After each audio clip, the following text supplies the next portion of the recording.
Hello friends, আমি অর্পণ। আজকের এই ভিডিওতে আমরা আকাশ মালাকার পরিচালিত, সোহম চক্রবর্তী এবং ইদিকা পাল অভিনীত বহুরূপ সিনেমার টিজার রিভিউ করব। কেমন লাগলো টিজারটা? এক কথায় বলবো, Soham Chakraborty is back again. Yes, টিজারটা এত সুন্দর করে কাট করা হয়েছে, এত সুন্দর থ্রিলিং ব্যাপার রয়েছে বহুরূপের টিজারটার মধ্যে। সত্যি কথা বলছি, একটা বিশ্বাস করো, সোহম চক্রবর্তী আমাদের টলিউডের one of the biggest versatile actor, এটা বলতে কোনো দ্বিধা নেই। সোহম চক্রবর্তীর এই ব্রুটাল ক্যারেক্টারটা যেভাবে হরিফিকলি মার্ডারগুলো করছে, just horrific performance of Soham Chakraborty.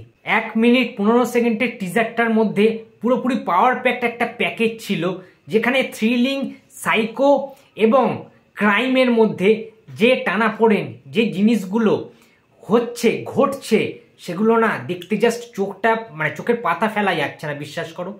এবং কমলেশ্বর মুখার্জি একজন ইনভেস্টিগেশন অফিসার, এবং তার সাথে রাজা দত্ত, যাকে আমরা প্রত্যেকটা ছবিতে, দেবদা, জিদ্দা, প্রত্যেকটা ছবিতে ভিলেন হিসাবে দেখতে পাই। সোহমদার ছবিতেও প্রচুর ভিলেন ছিলেন রাজা দত্ত। যেমন সোহমদার একটা ছবি ছিল, যে সিনেমাটাতে রাজা দত্তের ক্যারেক্টারটা ছিল মেছো কার্তিক।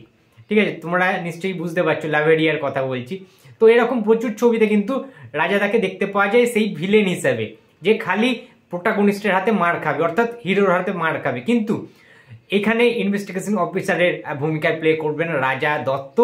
অন্যরকম ক্যারেক্টার, বেশ ভালো লাগছে। ইন্টেলিজেন্সির সাথে তার ক্যারেক্টারটা প্লে করুন। কমলেশ্বর মুখার্জির সাথে তার একটা টিম থাকবে, একটা ডুও থাকবে।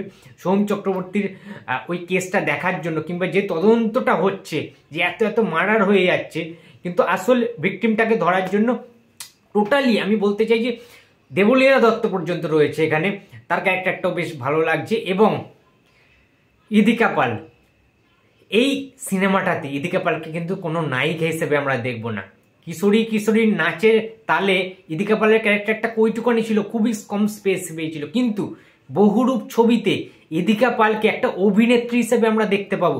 যে চরিত্রটা আমার দেখে মনে হচ্ছে সামহাও ইদিকা পাল হয়তো একটা স্পিরিচুয়াল কোনো ব্যাপার থাকবে, একটা আধ্যাত্মিক কোনো ব্যাপার থাকবে, কিংবা হয়তো বা কোনো আত্মা, হয়তো তার ক্যারেক্টারটা মানে কোনো কারণে মারা গিয়েছিল, কিন্তু কোনো একটা অতৃপ্ত ব্যাপার রয়েছে, কোনো একটা আনসাকসেসফুল ব্যাপার রয়েছে, যেটাকে সাকসেসফুল করার জন্য সোহমের দ্বারা সে সমস্ত তার ড্রিম পূর্ণ করছে। যারা যারা তাকে হত্যা করেছিল তাদেরকে মার্ডার করাচ্ছে সোহমদার ক্যারেক্টারের হাত ধরে বা তাকে দিয়ে ইচ্ছাকৃতভাবে। সেটা একটা হতে পারে, একটা আলাদা অ্যাটমসফিয়ার দেখতে পাচ্ছি। কিছু কিছু মিউজিক রয়েছে একটা হরর ফিল্মের মতো, বেশ গায়ে গুজবাম্পস দিয়েছে কিন্তু। এবং সোহম চক্রবর্তী বহুরূপ টিজার দেখে যেটা মনে হলো, সোহম চক্রবর্তী কিন্তু এখানে হিরো হিসাবে বা নায়ক হিসাবে কিন্তু তাকে দেখা যাবে না। পুরোপুরিভাবে অভিনেতা সোহম চক্রবর্তীকে দেখা যাবে, যে অভিনেতা সোহম চক্রবর্তীকে আমরা 2010 সালে অমানুষ ছবিতে দেখেছিলাম। কি ট্রিমেন্ডাস পারফরমেন্স ছিল সোহম চক্রবর্তীর। সোহম চক্রবর্তী গিলে খেয়ে নেবে ভাই। এই কামব্যাকটা সোহম চক্রবর্তীর দরকার ছিল। আমরা ছোটবেলা থেকে সোহম চক্রবর্তীর প্রচুর কাজ দেখে বড় হয়েছি। প্রেম আমার, অমানুষ, লাভেরিয়া, প্রচুর কাজ হয়েছে, ফান্দে পড়িয়া বাবা কান্দেটাই থেকে শুরু করে। সুতরাং আমাদের ছোটবেলাকার শৈশব ফিরিয়ে আনছে সোহম চক্রবর্তী অন্যভাবে, অন্য রূপে। সোহম দা এবার বুঝিয়ে দেবে যে তিনি কত বড় মাপের স্কিলফুল একজন অভিনেতা। ইয়েস, সোহম চক্রবর্তীর মতো সমস্ত পোটেন্সিয়াল কিন্তু রয়েছে, অ্যাক্টিং এর সমস্ত স্কিল রয়েছে। তার কারণ সোহম দা ছোটবেলা থেকে কাজ করছে ভাই। ঠিক আছে, তার রেকর্ড তোমরা নিশ্চয়ই জানো। সোহম চক্রবর্তীর প্রচুর ছবি রয়েছে, অজস্র ছবি রয়েছে। ছোটবেলায় জুনিয়র আর্টিস্টদের সাথে, মানে জুনিয়র আর্টিস্ট হিসেবে তিনি কাজ করতেন।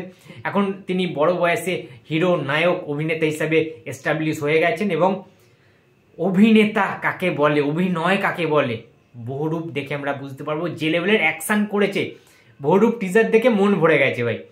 সেই আমাদের সোহমদা অ্যাকশন করছে, বিভিন্ন রূপ ধারণ করবে, বিভিন্ন ছদ্মবেশে। আই থিঙ্ক সোহম চক্রবর্তীর যে ক্যারেক্টারটা, একটা অভিনেতা কিংবা একটা আর্টিস্ট, একজন শিল্পী, কিভাবে তার লাইফটা চেঞ্জেস হচ্ছে, কিভাবে তার লাইফটা অন্যভাবে একটা খুনি হিসাবে, বা সে কি করতে চাইছে সাইকোলজিক্যালি, তার মধ্যে কি চলছে, তাকে দিয়ে কিভাবেই বা করানো হচ্ছে, কেনই বা করানো হচ্ছে মার্ডারগুলো, সেই সমস্ত কিছু দেখতে হলে আমাদেরকে সিনেমা হলে দেখতে হবে ভাই। সিনেমাটা দেরি আছে এখন, আগস্টের শেষের দিকেই মেবি রিলিজ করবে, 29শে আগস্ট মেবি। তো অবশ্যই এক্সাইটেড রয়েছে এই সিনেমাটাকে নিয়ে, কারণ সোহমদা জ্বালিয়ে পুড়িয়ে ছাড়খাড় করে দেবে ভাই এবারে সিনেমা হলগুলো। বক্স অফিস কাকে বলে সোহমদা কিন্তু দেখিয়ে দেবে। বেশ কিছু বছর ধরে সোহমদাকে ঠিকভাবে আমরা হাইলাইট হতে দেখিনি, সোহমদার ক্যারেক্টার পাচ্ছিল না, ঠিকঠাক স্ক্রিপ্ট পেলে, ঠিকঠাক ডিরেক্টর পেলে সোহমদা আলাদা লেভেলের খেলা খেলে দেবে ভাই, আলাদা লেভেলের খেলা খেলে দিতে পারে এই মানুষটা। সোহমদার প্রতি বিশ্বাস আছে আমাদের, ট্রাস্ট করি, বিলিভ করি মানুষটাকে। সোহমদা বহুরূপ টিজার দারুণ লেগেছে, দারুণ। তো বন্ধুরা, এই ছিল আজকে আমার রিভিউ। তোমাদের কেমন লেগেছে সোহমদার বহুরূপের টিজার অবশ্যই কমেন্ট বক্সে জানিয়ে দিও। ভিডিওটা ভালো লাগলে লাইক করো, কমেন্ট করো, শেয়ার করতে ভুলো না। যদি চ্যানেলে নতুন হয়ে থাকে তো প্লিজ সাবস্ক্রাইব মাই চ্যানেল।